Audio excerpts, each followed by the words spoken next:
नमस्कार मु अशोक कुमार दास आपण मानकु आज एक विचारधर्मी कथा उपरे गोटे छोटिया गपटी कहूची। गोटे गाँव रे जने पंडित रहउथिले एवं जने बढ़ईटीए रहउथिले। दुई जन के भितर मित्रता था। पंडिते कौन हुए ना से सब बेले टिके जो गंजई सेवन करती। गंजई सेवन करती से तो ये भी बढ़ई भी ताको देखती से गंजई सेवन करवाटा। दिने बढ़ई ताको कहले अति खुशी रे जे पंडित आपण भलिका लोक जदि गंजई एमती माटी चिलम रे टाणिबो तबे सेटा गोटे सम्मान क्षति घटुची। तेणु आपण गोटे काम करंतु मु आपण गोटे भलो कुंद दिया गंजई चिलम रे तैयारी करके आपण को देबी। आपण सेइतरे टाणिबे। त कहि आसीबा परे पंडित कौन कले ना प्रत्येक दिन सकाल उठिले बढ़ई घर को गले। अरे बढ़ई मोर चिलमटा हो जाए कि मोर चिलमटा हो जाए कि एटा गोटे तांको ऊपर प्रेशर हला। तापरे किछि दिन परे स्त्री देखिले बढ़ईकर जे पंडित कहीं सकाल एठिक आछथि कोन तांकर काम अछि सेटा दिने बुझिला जे ए भलिया कथा।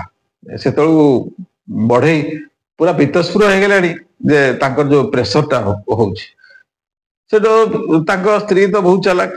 से तो कहले जे एइटा गोटे कथा तुम गोटे काम कर कथाटा को बुलेई दियो। संपर्क खराब करिया पे कथाटा को बुलेई दियो।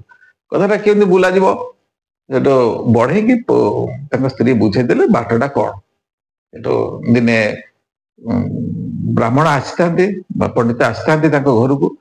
सेटो ये बढ़ई तांको कहले तांको स्त्री को कथा अनुसार जे नाना आपण जो गंजीटा टाणिबे सेटा तो गोटे माने अति मूल्यवान जिनसटा ना। तेणु आपण गोटे काम करंतु आपण को सादा काठरे आमे चिलम टिए करले एटा आपणकर पुणी से असुविधा हबो। सेटा आपण को ठीक लागिबोनी। आपण गोटे काम करंतु आपण गोटे चंदन काठ फुटिकिया साइज रो चंदन काठ हमकु मते देले मु सेटा को कोन करबे भलो करी कुंद करिकि ताकू एम्ति गोटे गंजी चिलम तयारी कर देबी जे जोथरे कोन बा बासना को बासना हबो प्लस आपण को शरीर भी क्षति क्षति हम ना।